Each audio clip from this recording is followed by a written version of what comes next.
Welcome to my YouTube channel Neeli's hub. Hi all, అందరికీ happy new year అండి. మీ new year celebrations ఎలా చేసుకున్నారు? మా న్యూ ఇయర్ అయితే చాలా అంటే చాలా బాగా చేసుకున్నాం.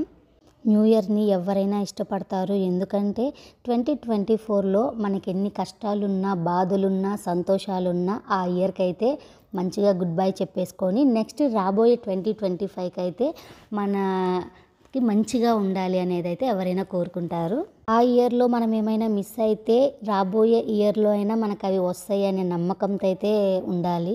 మనమైతే ఏ ఇయర్నైనా యాక్సెప్ట్ అనేది చెయ్యాలి. మనకి ఒక్కొక్క ఇయర్ ఒక్కొక్క లెసన్ నేర్పించి అయితే వెళ్తుంది. మా ఇంటి ముందు అయితే చక్కగా ముగ్గేసుకున్నాము. 31st నైట్ రోజు కూర్చొని చక్కగా ముగ్గులు రంగులు అయితే వేసేసుకున్నాము. దేవుడికి అయితే చక్కగా పూజ చేసుకొని 5 రకాల నైవేద్యాలు అయితే పెట్టుకున్నాను.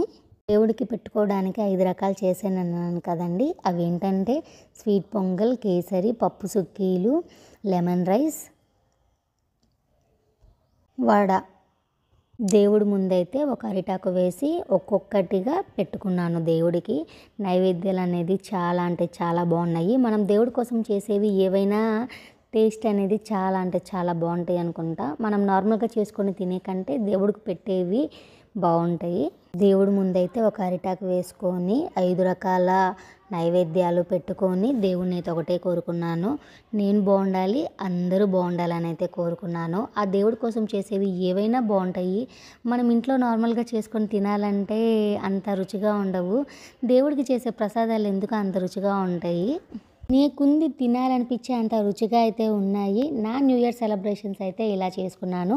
మీ న్యూ ఇయర్ సెలబ్రేషన్ ఎలా చేసుకున్నారో కామెంట్ సెక్షన్లోకి వచ్చి కామెంట్ చేసేయండి. Please like, share and subscribe to my YouTube channel.